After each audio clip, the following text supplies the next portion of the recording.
terakhir dan mengikat, dan kami laksanakan itu. Hal yang kedua, kami memohonkan ganti kerugian. Ya, kami memohonkan ganti kerugian, dan saya kira teman-teman juga sudah tahu berapa nilainya gitu ya. Dan kami merumuskan nilai ganti kerugian itu, para awak media, itu berdasarkan aturan perundang-undangan, bukan berdasarkan kemauan kami sendiri gitu. Karena tidak bisa juga kami memohonkan ganti kerugian misalnya 0 rupiah atau 1 rupiah atau 100 rupiah atau 1000 rupiah atau 10.000 rupiah. Itu samanya kan kami menghina pengadilan. Udah, waduh, luar biasa lah ya. Udah begitu duduk, kita siapkan berkas, legal standing, kita kasihkan semuanya. Kata Pak Hakimnya, oh itu legal standingnya sama ya sepertinya. Ya, siap sama yang mulia. Dari sebelah juga termohon, siap sama. Oh, turut termohon mana? Belum hadir. Kata beliau, sudah dipanggil, tapi ternyata belum hadir. Terpaksa harus mengikuti aturan, harus dipanggil 2 kali maksimal. Kalau sudah dipanggil 2 kali maksimal, ya berarti dianggap lewat. Kan gitu, berarti sidang akan dilaksanakan. Dianggap yang bersangkutan hadir, seperti itu aturannya ya. Dan alhamdulillah sekarang ya jangan sampai ada bunyi ngulur-ngulur waktu lagi. Nggak ada. Siapa yang ngulur waktu? Kita nggak ngulur-ngulur waktu, kita laksanakan sesuai dengan KUHAP. Ya, aturan mainnya seperti itu. Mungkin itu tambahan dari saya karena tidak ada yang perlu disampaikan karena ketuk palunya seperti itu tadi ya. Ya, mohon dukungannya, mohon doanya. Semoga kebenaran itu tetap di atas segalanya. Amin. Terima kasih. Assalamualaikum warahmatullahi wabarakatuh. Oke. Sebelum Mas Roy Ya. Terima kasih rekan-rekan media bahwa hari ini kami lagi-lagi menggunakan hak hukum kami sebagai tersangka ya. Jadi kalau ada yang mau mengatakan bahwa Mas Roy ini sudah statusnya sebagai terdakwa, dan kami selalu men-challenge, mana pihak yang mengatakan Mas Roy sebagai terdakwa berarti belum memahami KUHAP dengan sebenar-benarnya gitu. Mas Roy ini statusnya masih sebagai tersangka. Makanya di dalam pasal 158 KUHAP yang baru, permohonan pra-peradilan itu statusnya harus diajukan oleh seseorang tersangka, bukan terdakwa ya. Nah, karena Mas Roy ini masih menjadi tersangka, maka kami menggunakan hak hukum kami, yaitu apa? Mengajukan permohonan pra-peradilan untuk yang ketiga. Ketiganya berkenaan dengan apa?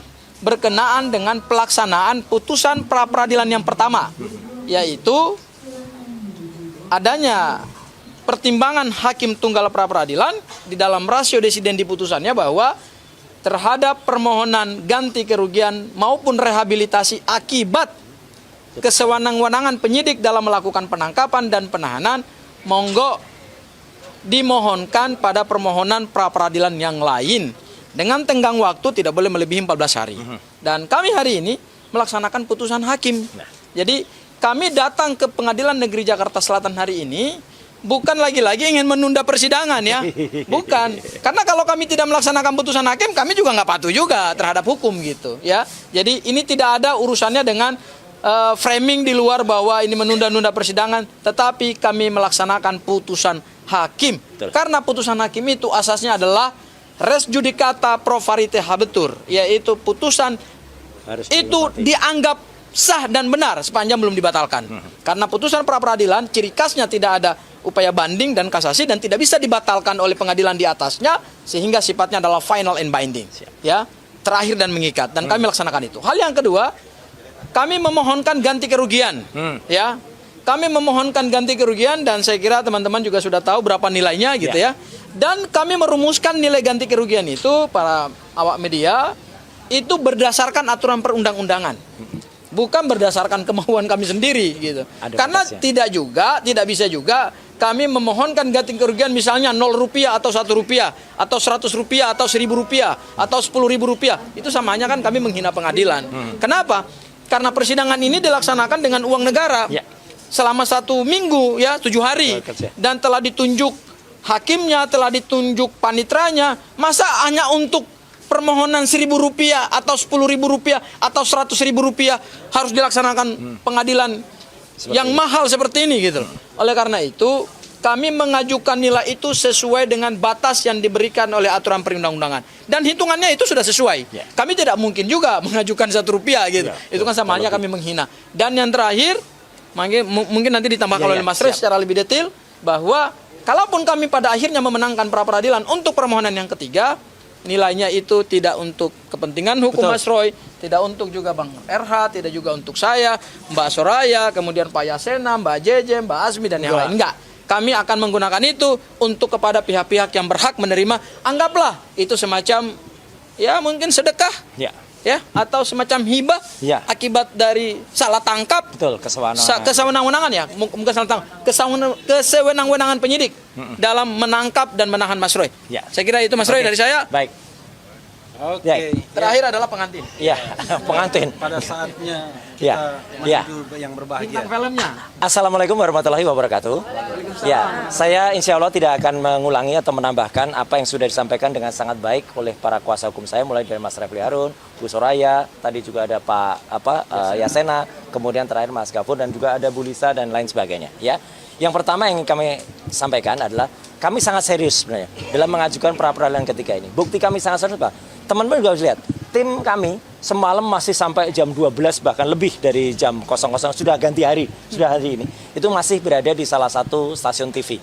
Dan di stasiun TV itu kita juga melihat bagaimana lucunya ya pihak sebelah, bahkan lucunya bekas sahabat saya ya si Omon itu kemudian ya kalau orang mengatakan skornya dia ball positionnya hanya 30% dibandingkan dengan kita. Ya, jadi kita bisa lihat bagaimana argumen-argumen yang kita sampaikan dan ternyata boncos sekali apa yang mereka lakukan. Dan artinya apa? Habis dari itu, hari pertama ketika pra peradilan kami selaku pemohon, itu kamilah yang kemudian akan membacakan permohonan kami apa terhadap termohon dan juga terhadap turut termohon. Jadi kami itu tidak bisa kemudian santai-santai. Hari pertama itu hari kita, baru hari kedua besok itu jawaban dari seharusnya termohon dan juga turut termohon. Kemudian kami juga harus langsung memberikan jawaban hari itu juga, yaitu berupa replik dan juga mereka kemudian duplik. Tapi teman-teman tahu sendiri ya, hakim tunggal yang memimpin ini alhamdulillah sama lagi ya, yaitu Pak I Ketut Darpawan ya. Nah, ini teman-teman nanti bisa melihat apakah putusan dari hakim tunggal ini akan sama seperti yang pertama atau yang kedua kemarin. Kalau beda dengan yang pertama, ini akan menjadi lucu banget. Ya, karena waktu itu belilah yang sebenarnya memberikan kesempatan kepada kami untuk mengajukan ini dalam pra peradilan yang terpisah. Jadi ini bukan kami yang kemudian menunda-nunda. Ya, kok kami baru sekarang, kok nggak sekalian kemarin. Putusannya itu adalah boleh diajukan secara terpisah dalam waktu 14 hari maksimal. Dan kami sudah melaksanakan itu sesuai dengan putusan pra peradilan yang pertama. Ya, nah itu yang penting.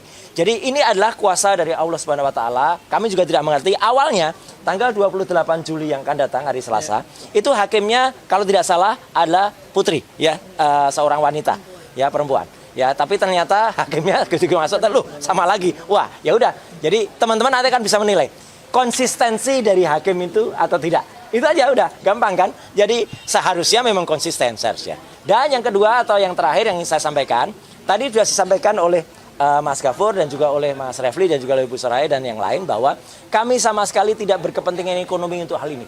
Ya, sama sekali tidak. Jadi ini adalah semata-mata untuk mewujudkan hak saja, hak kami. Jadi sama sekali kami tidak mewujudkan ekonomi. Makanya daripada kemudian hasil dari tuntutan itu ganti rugi itu kepada kami, ya itu akan kita sampaikan atau akan kita berikan melalui kaos ya, kepada yang lebih berkepentingan. Dan cukup pandangan atau gambaran dari hasil itu saya pakai saja di sini. jadi inilah yang kita dapatkan ya. Jadi ini saya pakai saja. Jadi ini akan menutup semua spekulasi kalau wah itu nanti akan cari duit, cari rente. Enggak sama sekali.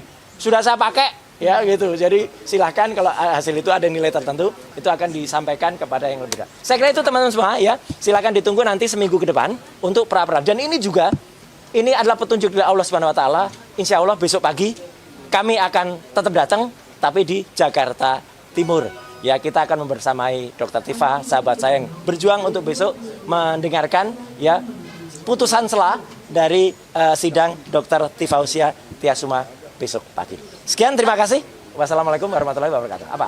Subscribe, share, like, and comment. Subscribe, share, like, and comment. Subscribe, share, like, and comment. Subscribe, share, like, and comment. Subscribe, share, like, and comment.